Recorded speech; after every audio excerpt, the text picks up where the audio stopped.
Hello and good evening. I'm Melisa Idris. Welcome to Consider This. This is the show where we want you to consider and then reconsider what you know of the news of the day.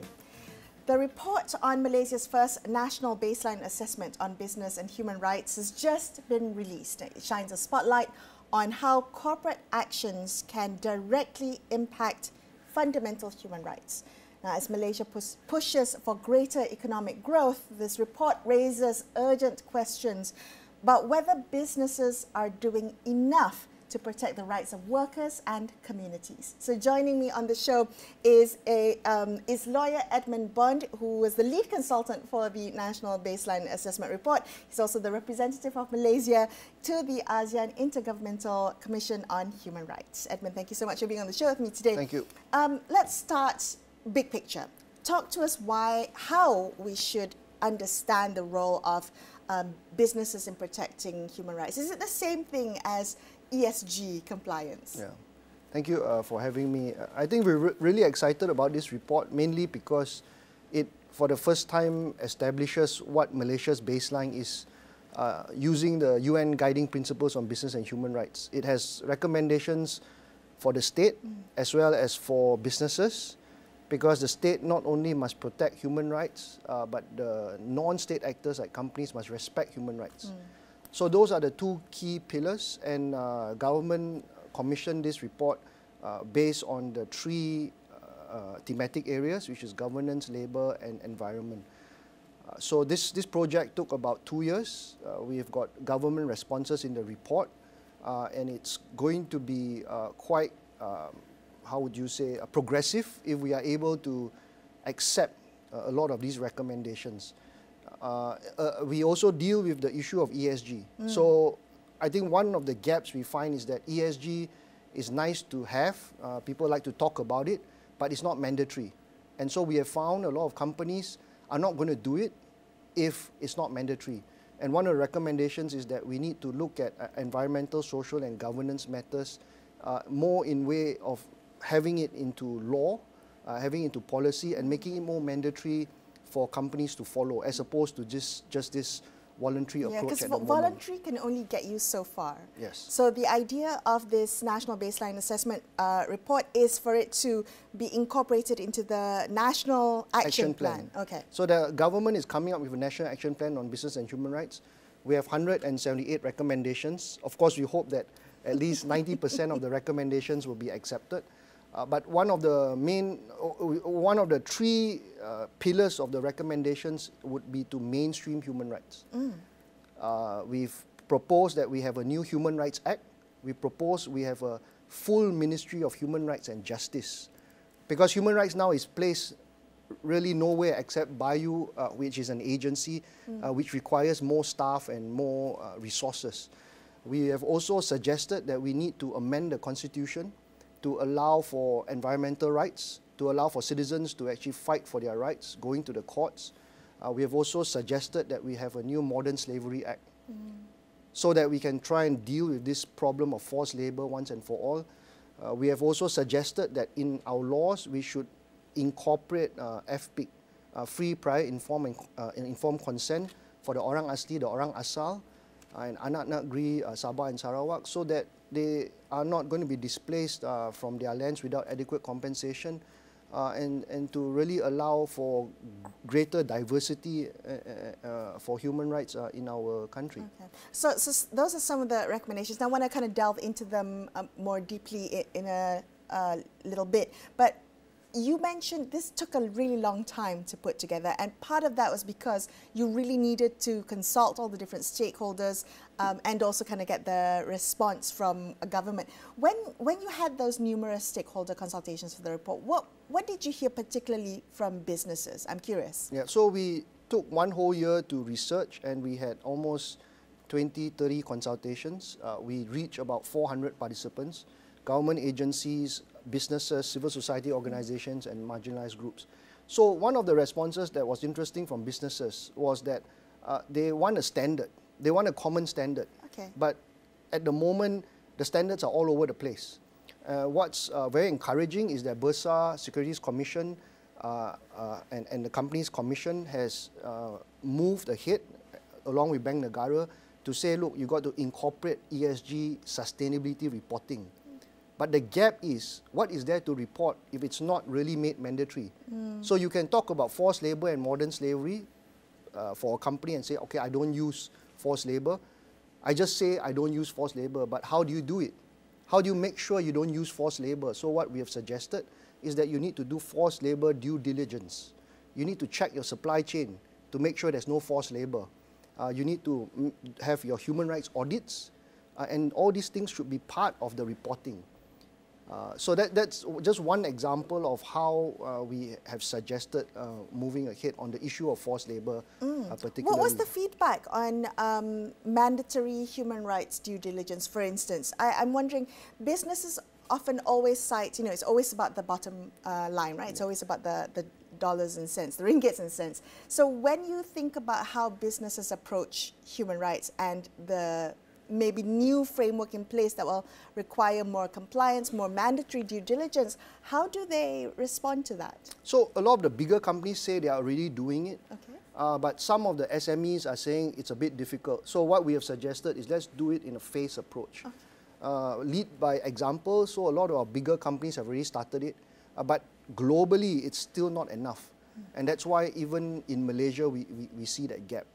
So there's a lot of lip service being paid, there's a lot of greenwashing, we see whitewashing, and I think we want to hold a lot of these companies more accountable for their actions. Okay, all right. So when you think about the gaps in kind of corporate human rights practices laid out for us, the report kind of put it into 3 pillars, but also with one special category which cuts across a few other areas like child labour and refugees and Orang Asli and indigenous extraterritorial obligations, gender discrimination. Can we talk about that? Lay out for us where you see the most glaring gaps in corporate human rights practices. So it comes back to the law. So a lot of companies will say government has no Gender Equality Act.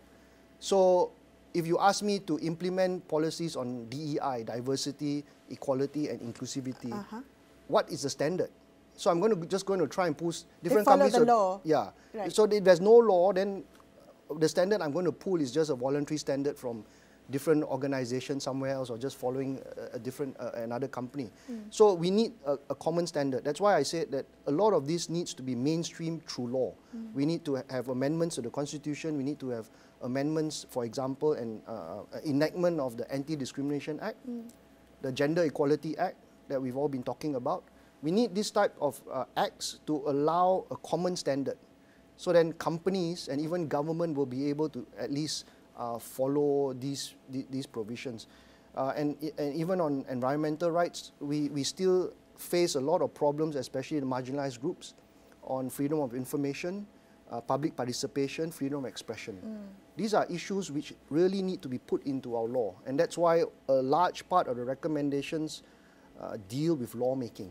Right, so harmonizing current laws to uphold human rights. Incorporating human rights to actually mainstream it. So it's not the case right now? At the moment, human rights is only seen through the Suhakam Act, where you say you can consider human rights. And fundamental liberties in the Constitution is interpreted as human rights only if our local law allows it. Is the term human rights in the Constitution? No, it's not. What is it referred to? Fundamental liberties. Is that the same thing, legally speaking? It's not the same thing, because a lot of the judges would say if our local law do not incorporate these principles, I can only use what is in our local law. Right. So we have signed up to CEDAW, which is the Women's Anti-Discrimination Convention, CRPD, the disabilities one and the children's one. But yet a lot of these provisions need to be incorporated into our local law, and that's where government is trying to do as much as they can. Okay. But we need to speed it up. Okay, so lawmaking is one area. So and you gave the example of the gender discrimination legal provisions that are still missing. So let's talk about other glaring gaps within the corporate human rights practices. Let's focus on indigenous peoples, indigenous communities. What were the findings within the report? We don't have a map. So Suhakam has many years ago done a really good report, and a lot of recommendations in Suhakam's report has not been adopted. So we have said, let's look at Suhakam's report again, let's put it in. But actually, one point would be to have a map. We don't have a map of indigenous land. So when companies encroach the land or when governments encroach the land, it's very difficult for the indigenous to come to court and then say, look, this is our land. They have to prove so many different things, and burden is on them. It has been really, really difficult for the Orang Asli and the Orang Asal, and we really need, once and for all, as a matter of policy, to do community mapping with government in consultation to say, okay, this is the land area of the indigenous that should not be touched. It should be protected as native land, for example. Okay. So if we had that map, then we can enforce when businesses encroach on the human rights of the indigenous peoples. Yes, and the indigenous people don't need to go to court. You know how difficult we have found in a lot of the cases that we've seen. They take 10, 20 years to even be able to show that that's their land. The court processes is really against the Orang Asli and the Orang Asal. They have to dig up graves. They have to show that this land was inhabited by their great-grandparents. It's almost impossible because the way of life at that time is not how we are living now. There's no documentation, there's no land title. Okay, so mapping was one of the recommendations that yes. you... And FPIC, the Free Prior Informed Consent. So there is a UN convention protecting the rights of indigenous people, and before any company wants to do things on Orang Asli land, we need to ask for their informed consent, free and informed consent. So that principle needs to be legislated, because we're talking about human rights only in terms of policy and practice. But if it's not legislated, then lawyers cannot go to court and say... Yeah, there's no legal recourse exactly. for that, right? We can't enforce that in court. We want to enforce that in court. So if we actually recognize the rights of the indigenous people, we need to incorporate that into our laws.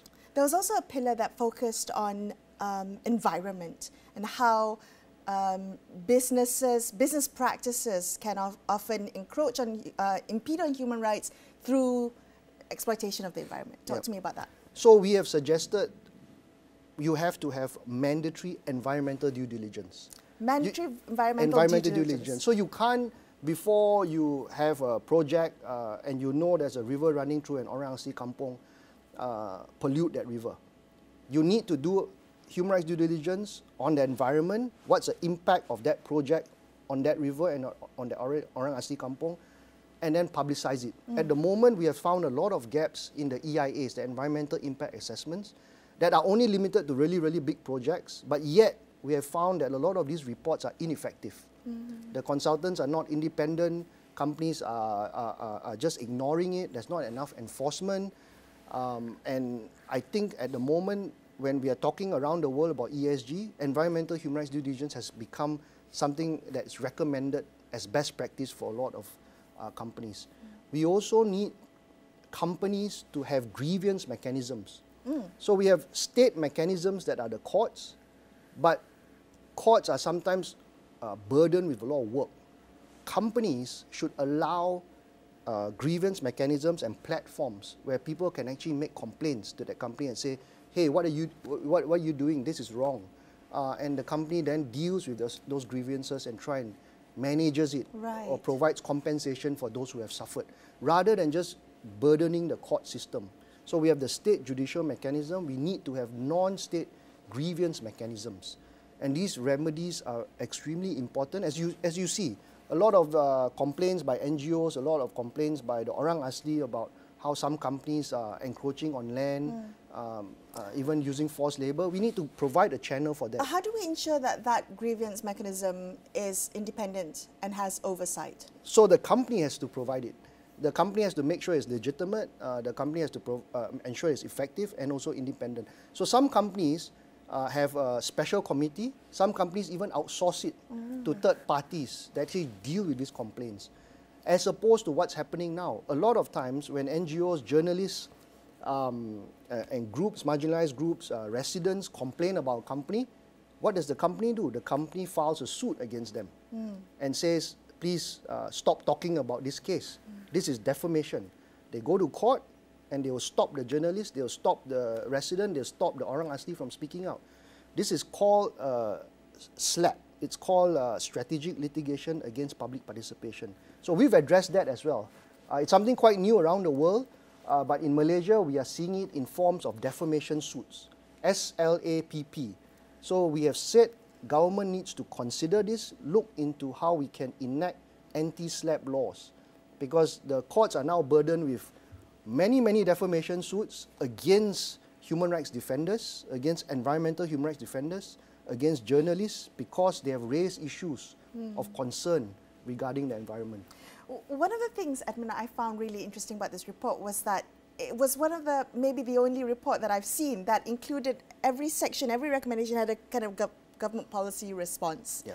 So talk to me about that. The fact that this report underwent a government review process, probably why it took a long time, but how the government then responded to some of the critical observations that the report made. So if you look at the report is actually there's a government logo on the report. Okay, it's a government adopted report, and we're really happy that we had a collaborative approach with the government. We did the work over a year, and then we collated all the responses and had in-person meeting with government agencies till death. It just went on and on for a year, and the Honourable Minister had decided, no, let's launch it. So for the first time, you have a report not only where we list out the gaps and challenges, but also government response to some of those recommendations and responses. So I think this should be a template of how we should be doing reports in the future. First, we have an independent team from the outside, look at it very independently, but in collaboration with government, and then government coming back and responding to this. So we engage with a whole host of government agencies, including the National Security Council, environment, labor, governance. Everybody came back with written recommendations and in-person meetings. So what I can say with this report is that this is not a one-sided report. This is not a biased report, because you will see that government has responded to this. SSM, Bursa, Securities Commission, I think even Bank Negara have all responded to this report, and we've incorporated all this in the reports. The response allows a certain level of investment into the outcome of this report. Are you satisfied with the way government has responded to some of the concerns that were raised? Yes, I think generally for some of the, how would I say, more progressive recommendations, government responds to say let's review it. But for some of the more generic recommendations that have been made around the world already, especially on forced labor and environment, government is saying, yes, I agree with this, I want to move ahead with this. This is already in the pipeline. So things, even on governance, for example, we have a governance chapter. This is probably the first time we have linked governance with human rights. So people say, why is governance a human rights issue? Corruption is a human rights issue because it's an economic, social, cultural rights with you. You take away government funds through corruption, and you are not able to channel it to those people who need it, for example. So there are a lot of recommendations in the governance chapter that talks about procurement, talks about how companies should actually start signing up to ABMS certification before they are able to tender for projects, and how we should be dealing with a lot of our tax incentives, and also to provide support to human rights organizations that actually do really good work supporting the community. How do we give them tax breaks? These are issues that, if Malaysia adopts, would be really progressive, especially when we are going to chair ASEAN next year. That's right. So that brings me to kind of the wider role of different players in upholding human rights. We are going to be the chair of ASEAN. Are there ways, are there roles for international organizations or trade partners or regional neighbors to play in upholding or upholding a company's duty to be accountable for human rights violations? I'm thinking about the way the US State Department has the trafficking in persons report, and we are on tier 2 now. Is there a role for ASEAN? And if Malaysia is the chair of ASEAN, then should we be thinking about things differently? Yeah, so Malaysia, through MITI, MATRADE, has adopted a very progressive approach on ESG, sustainability. We want to attract investment, but we need to make sure that whoever comes and does business, or even Malaysian businesses, must do business responsibly. And I think business and human rights here looks at businesses in trying to bring in that new dimension, not just making money out of people to line your own profits. Yes, of course, there will be compliance costs, there will be resources that need to be poured in, but I think we need to be known, Malaysia needs to be known that we are going to do business responsibly, that we're going to do business consistent with human rights. And I think that's a key component of what we want to try and push for as we lead ASEAN next year. I mean, this is the very first time we've done this national baseline assessment. It's going to feed into the National Action Plan. How do you think we can keep this National Action Plan from being just another beautiful document? The contestation that's going to happen once the National Action Plan is shared for consultation will actually encourage a bit more alignment. So we do not hear enough of businesses saying what they want or how government should be doing this, except for the usual, when we do training, they'll say, oh, there's these issues of corruption or these cases are environmental problems. But I think the National Action Plan and the National Baseline Assessment allows companies and governments to actually engage and speak to each other. So that's what we're going to try to do at AICHA, at the Malaysian level. What I have actually proposed is that we need to have an annual Malaysian human rights dialogue, or at least an annual Malaysian business and human rights dialogue, where you actually bring together stakeholders, not only government, businesses, trade associations, dialogue partners, to actually start talking about human rights in a way, business and human rights in a way that we are discussing. Has that been missing from, is that conversation not been happening? So government's having one conversation, business having another conversation? That's a real problem. So the stakeholder meetings, we have had this concern raised all the time. People are not speaking to each other. They are all working in silos. While government, I think, try their best, MITI, MATRADE, to get people together. But when we're talking about the finer details, the micro details, and trying to socialize the issue, especially human rights, it's still very far off. So I think Malaysia needs a human rights dialogue, institutionalized human rights dialogue, not just with among some stakeholders, but with the wider community. And if we're talking about business and human rights, it has to be the businesses. It has to be our regulatory authorities as well.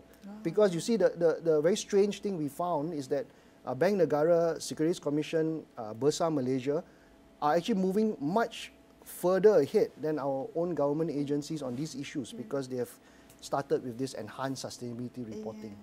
So we have different standards, as I said.